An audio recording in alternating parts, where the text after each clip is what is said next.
Let's get started. Yeah, I'm Hanno, co-founder and CEO of Personio, and talking about recruiting and diversity today. And specifically, I want to talk about some of the learnings we made over the past years on that topics. Before I start into the content, I want to give you a brief introduction to Personio. We're an HR management and recruiting solution for small, medium enterprises, which we call the HR operating system. And what we do essentially is we help our clients to recruit, manage, and develop their people across the whole employee lifecycle, and thereby just have more efficient HR processes and a better overview of their HR data. We started the company, we're based in Munich a little bit over 2.5 years ago, and we were since growing quite a bit in terms of headcount. This is a screenshot from our own app where you can see our headcount growth over the last sort of 24 months, which putting it in pictures is going from a 4-person founding team to, I think this is already 6 months old again, but at least a sizable company at the current stage. We have, during that time, tried out a lot of things because we had to learn how we can recruit and how we can grow the company. So we've posted on over 50 job boards. We've been hosting meetups on several topics. We've been contracted external agencies. At some point, we realized that internal might be better, so we grew our own recruiting team to, by now, 6 people. We've, during that time, screened and processed over 7,000 or almost 7,000 candidates and interviewed a whole bunch of them. Also did quite some on-site challenges for all the engineers, and we helped relocate a couple of people, including 4 families and 1 dog. So that's what we've done in order to try to recruit and try to grow the company to where it is today. What we learned during that process was that hiring is hard. And I used to say hiring is hard as an early stage of the business because I thought it would get easier, but hiring is actually hard at any stage of your business, at least up to 100 people, I can say that, and I don't expect it to get much easier from that point onwards. However, while we realize that it's hard, we don't think that we don't have any solutions to it, so I want to share a few learnings which we made on that topic over the past couple of years.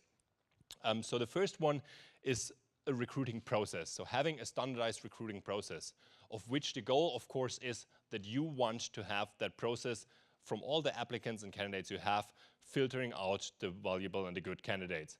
So this is our recruiting process, which starts with a phone interview of our HR team, then a team lead interview of the hiring manager or future supervisor, and then we have a peer value and a founder interview or culture interview. I want to point out 2 things here. One is what I call the urgency bias of the hiring manager.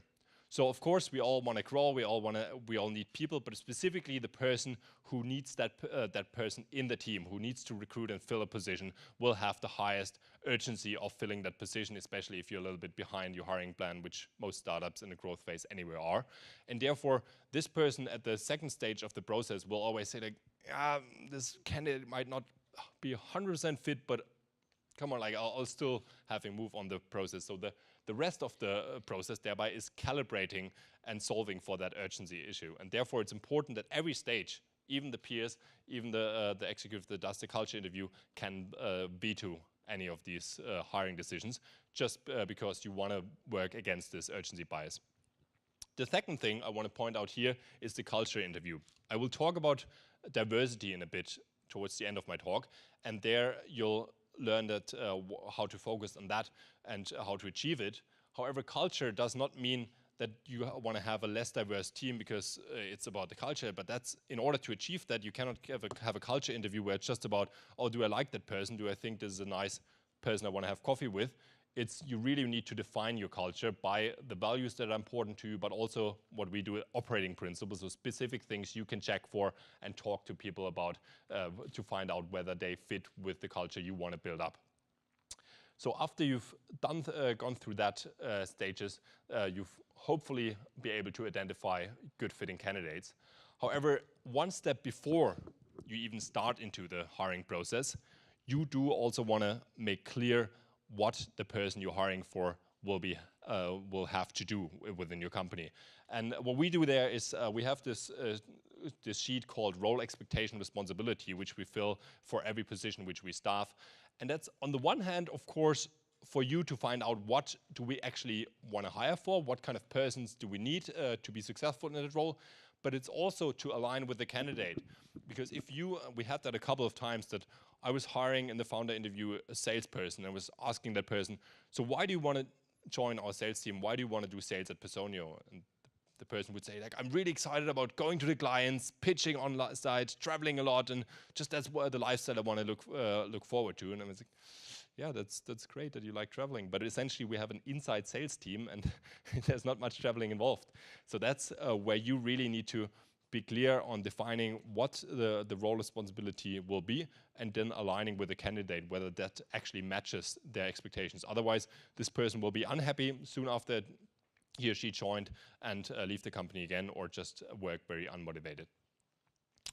The next one, I hope that you all do, even if you don't have a tool in place yet, is tracking data. I mean, even if you're not at a stage yet where you can properly analyze it, at least tracking it at an early stage is very important so you can analyze later. And there's two benefits to this, why you should do this. So you can see here, this is an application funnel from our own tool where we can see for one position how many people went through the different stages of the interview. And there's two benefits of this. One is, of course, just like in marketing and sales, you want to analyze this funnel, because it's the same way you have conversion rates between the different steps, and you can find the flaws in your funnel. So it could be at the top that you maybe have 80% of the people that come into your funnel, you already in screening rule out again. And then you have a problem in your candidate sources and the channels you get them from. Because on the one hand, you're wasting money on maybe posting somewhere or getting candidates somewhere out of these channels. But on the other hand, you're also wasting valuable time of your recruiting team who sources and screen through these candidates and just to then reject them before they even go into the interview stage. The second thing, and that's even more painful, is at the bottom of the funnel. If you realize that at the offer stage where you make offers to your candidates, a lot of them decline, then they went all the way through the process and you really want to hire them to make an offer, and then they decline. There might be different reasons for it. One might be that you're just paying a little bit too less salaries. Maybe you're just bad in convincing them that your company is a good choice. But in any way, you should try to figure out what those flaws in the funnel are and thereby analyze them. And the second thing in regards to your funnel is that you need to use it to plan resources.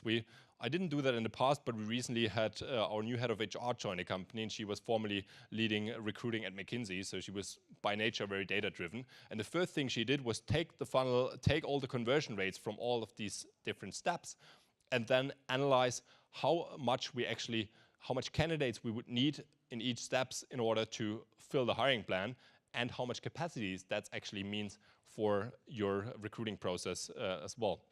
Because what we did a year ago, or a little bit over a year ago, we raised a 12 million Series A, so we had a lot of capital and we were ready to really hire and grow the team, and we put this budget up with 40 people, which we want to hire in the next quarter.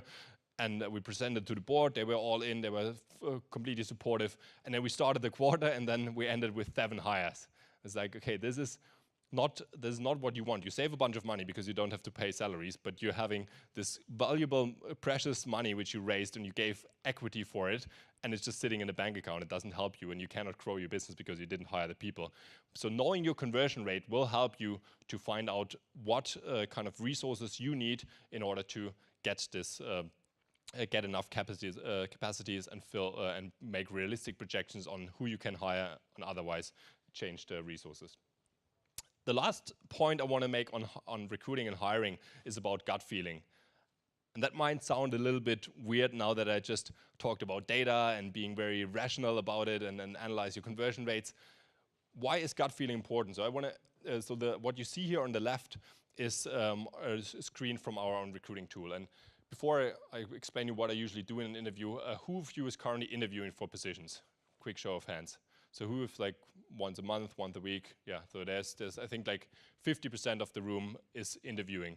And I bet all of you have this experience that if the candidate comes in, the first thing you notice, you talk, you have a few chat, you shake the hand, and maybe the first 2-3 questions, after 2 minutes, you'll be able to give a gut feeling based observation whether you will hire that person or not. It might not be true, but you do have that in because that's the first impression you get. What I now challenge you doing in your next interview, and you can do it like I do in our own tool by clicking a button there already, because it's the evaluation form I have to fill out at the end anyway, or you can just note it down, but write down or note down what your impression is, and then challenge yourself over the next 30, 45 minutes, whatever how long your recruiting process is, and really try to find reasons if you ticked suggest to continue or selected, like I want to hire that person, why you shouldn't hire that person. The reason for this is that we all have an unconscious bias. We all have this, or you can hardly read it, but it says at the bottom, we all have this bias that some people we just like, they feel like they're similar to us, we have a good connection to them, and we just feel, oh yeah, this person would probably be a good fit, and then there might be one answer to a question which is not really great, but yeah, but it was a good fit in the beginning, and then you just convince yourself along the way. So that's why I challenge you, do the exact opposite, try to challenge yourself if you want to hire a person the whole way through why you shouldn't hire that person, and you might end up with the same conclusion you had in the beginning, but more often than not, I also change my opinion during the interview process. And the reason why you should do that is that this unconscious bias is the enemy of diversity, and that's now where I'm trying to do the hand over towards the second topic and explain you why I see this important as well. If you just hire by your gut feeling and by this unconscious bias, you'll get a very homogeneous group of people because they all will be similar to yourself.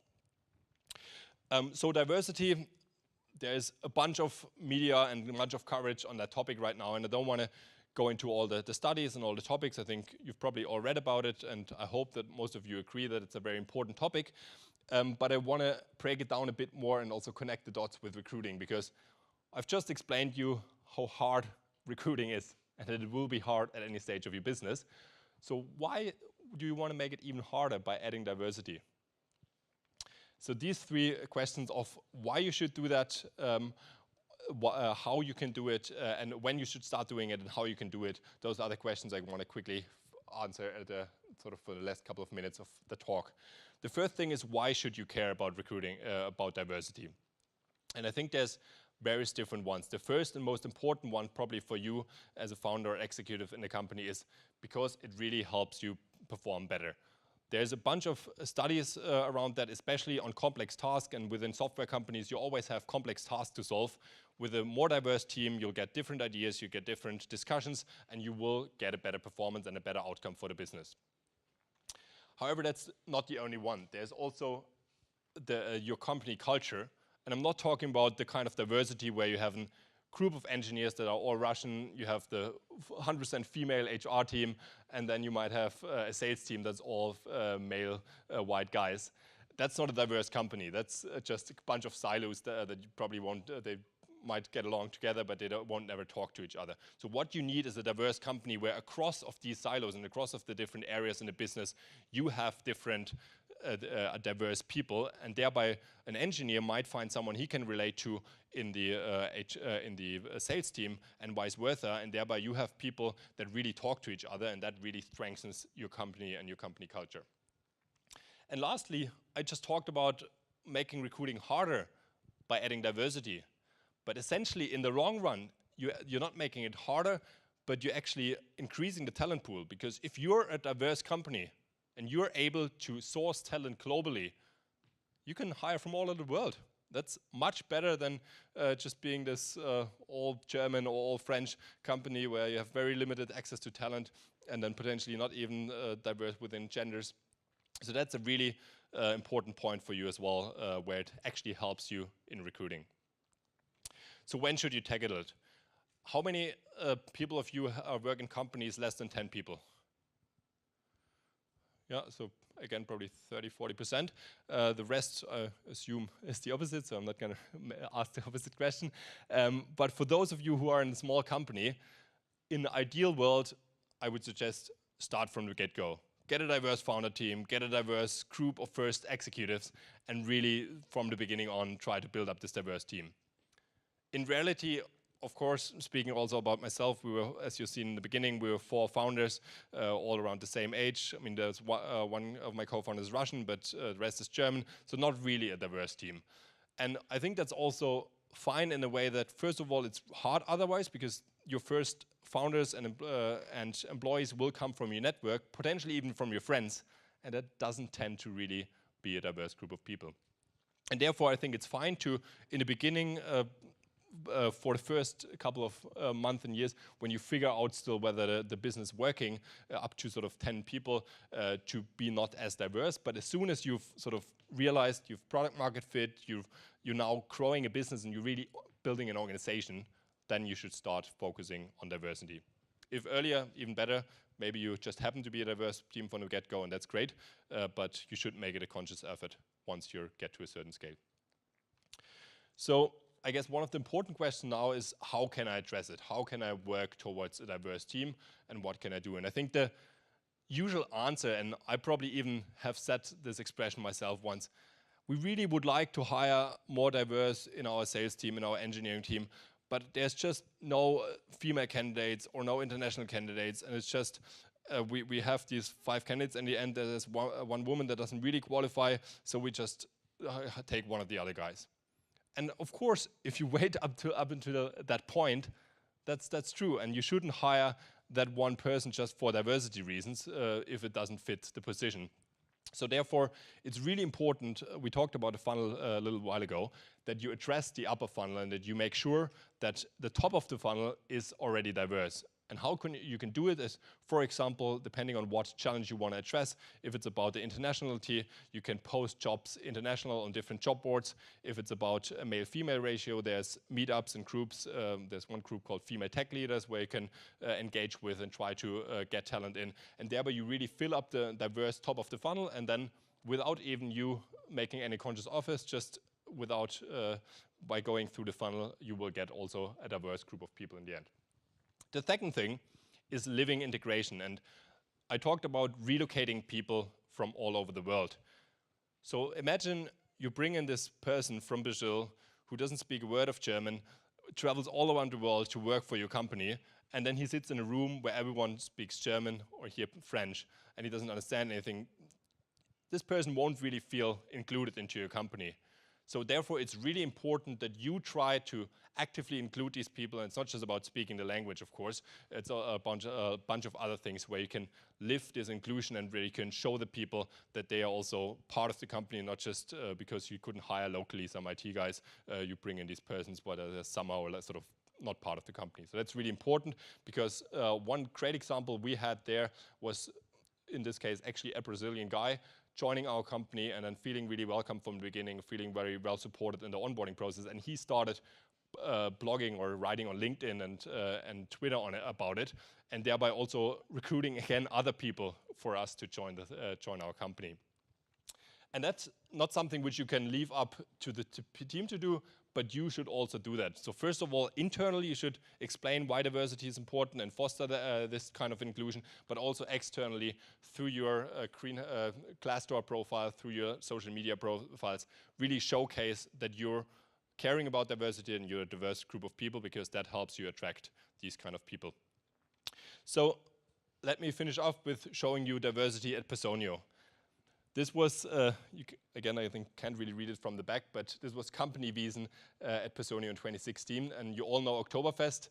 If you live in Munich, we call it Wiesen. And of course, very stereotypically, as a Munich-based company, you go to the Wiesen once a year, you all wear lederhosen and you drink beer. We'll do it again in 2 weeks. But this was the first time we went there. And as you can see from the picture, we're not really quite a diverse group there yet. 20% female, 15% non-German, and an age span just around 30 years. That's not really diverse. So since we've spent some conscious efforts focusing it, we doubled the ratio of females. We're almost 40% non-Germans as well, and the age span has increased dramatically. And this again is a picture from this year's Christopher Street Day, one of the opportunities where you can showcase diversity. It's not the whole company, but again, we showed to other people that we are open to a diverse group of people. However, we're also not at the final stage yet. This is our management team, which was an offsite this year. And you can see there's still only 1 woman in the team. 2 out of 9 executives are international, so not really diverse yet. So we can definitely and will work on this in the future and try to use the excuse that there's just more candidates that are male. But there's something we will still work on. So let's wrap up the talk. The first thing, as if you don't take anything else away, recruiting is hard at any stage of your business. However, it's the most important thing for you to do. I personally spend 30 to 40% of my time interviewing people, although I'm only at the last stage at a founder interview involved. Secondly, a standardized process, a clear role expectations, and data really help you deliver impact and get better on recruiting. If you actively fight unconscious bias, you're much more likely to get a diverse group of people and also just a better group of hires, because you don't hire just people because you like them. And lastly, if you focus on recruiting and on diversity, it actually will make a difference for your company and the outcome of the business, but in the end, it will also help you recruit easier. Thank you very much. If there's any question, happy to answer. Otherwise, hand over to the next talk. Thank you. Thank you very much, Hanno.